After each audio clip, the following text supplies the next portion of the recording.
हम लोग general syllabus का पार्ट 3 का सिलेबस पहले पब्लिश कर चुके हैं वीडियो में। अब उससे में जो टॉपिक है उसके बारे में हम लोग पढ़ेंगे।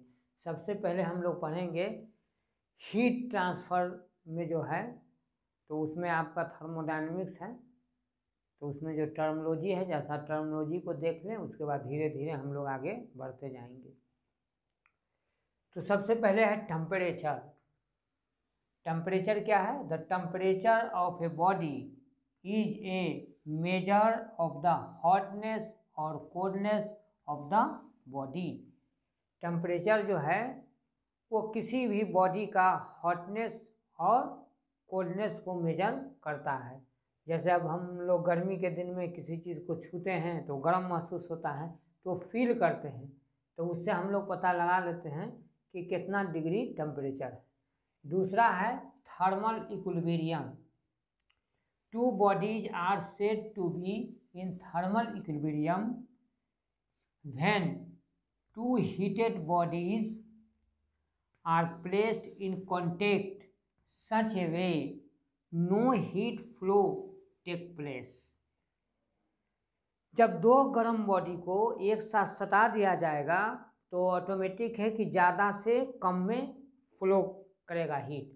जब फ्लो का हीट बंद हो जाए तो हम लोग समझेंगे कि वो थर्मल इक्विलिब्रियम में वो सिस्टम हो गया।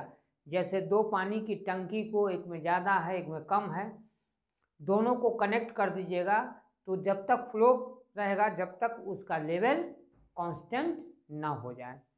तो यहाँ भी है कि जब आपको टेम्परेचर का फॉल और राइज बंद हो जाए तो समझिए कि हीट का फ्लो जो है सो बंद हो गया है।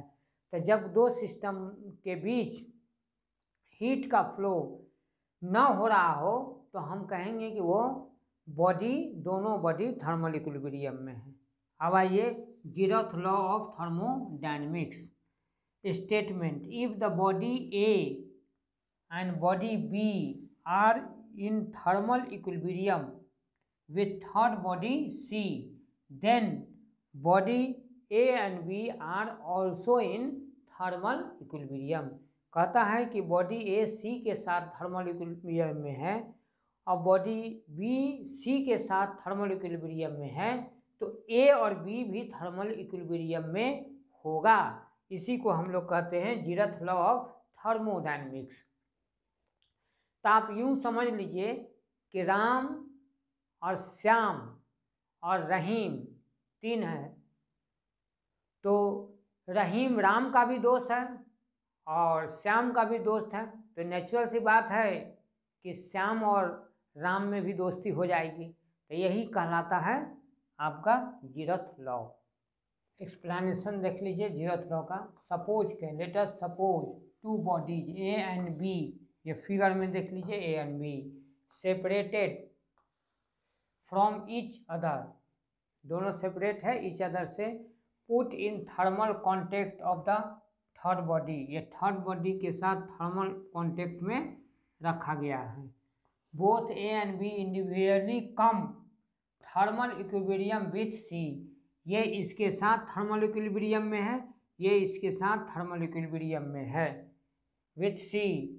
If now A and B are put thermal contact of each other, ये दोनों थर्मल कॉन्टेक्ट में है एक दूसरे से, no further change take place, तो अब हम इस सिस्टम में किसी प्रकार का कोई चेंजिंग नहीं होगा, इसलिए ए और बी भी थर्मल इक्विलिब्रियम में होगा।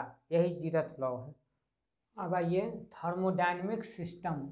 थर्मोडायनेमिक सिस्टम क्या है तो देखिए, a thermodynamic system is a one which में interact with the surrounding in at least 2 distinctly different ways, कि कोई भी सिस्टम सराउंडिंग से कांटेक्ट में या इंटरेक्ट करता है वो डिस्टिंक्टली 2 डिफरेंट वे में ways, and one of these necessarily transfer of heat, उसमें से एक जो वे है वो हीट को ट्रांसफ़र करने की कोशिश करता है, यानी ट्रांसफ़र करता है हीट इन में या आउट ऑफ द सिस्टम, इन करता है या आउट ऑफ द सिस्टम करता है। जैसे गर्म पानी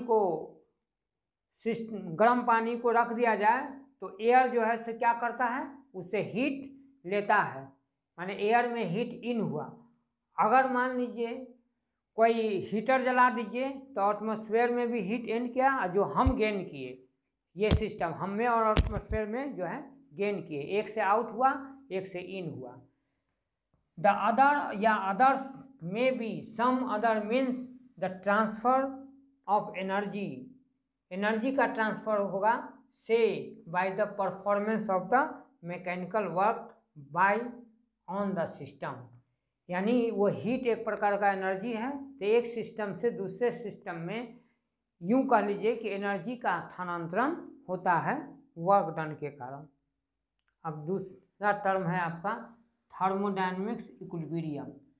when there are unbalanced forces between the system and surrounding, thermodynamics equilibrium its surrounding the system said to be in mechanical equilibrium, यानी सिस्टम और सराउंडिंग के बीच में जो इक्विलिब्रियम आएगा उसको हम लोग कहेंगे mechanical equilibrium. If system has no tendency to undergoes the change in internal structure and also has no tendency to heat transfer matter from one part to other part, one part of system to another part is said to be in chemical equilibrium, यानी किसी प्रकार का उसके structure में changing नहीं हो internal में।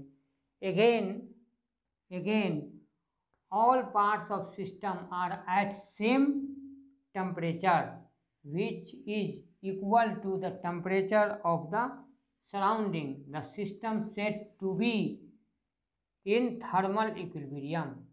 when the system is undergoes three types, यानी ये तीन टाइप मैकेनिकल हो, केमिकल हो और थर्मल इक्विलिब्रियम में हो, ये तीनों टाइप के ओबे कर रहा है, पालन कर रहा है, तब वो सिस्टम कहलाएगा थर्मोडायनेमिक सिस्टम। यानी थर्मोडायनेमिक सिस्टम कह देने का मतलब हुआ कि मैकेनिकल सिस्टम भी उसमें इक्विलिब्रियम में है, मैकेनिकल इक्विलिब्रियम भी है, केमिकल इक्विलिब्रियम भी है और थर्मल इक्विलिब्रियम में है। यानी तीनों जब थर्मल, केमिकल और मैकेनिकल इक्विलिब्रियम प्रेजेंट रहेंगे तब कहलाएगा थर्मोडायनेमिक्स इक्विलिब्रियम।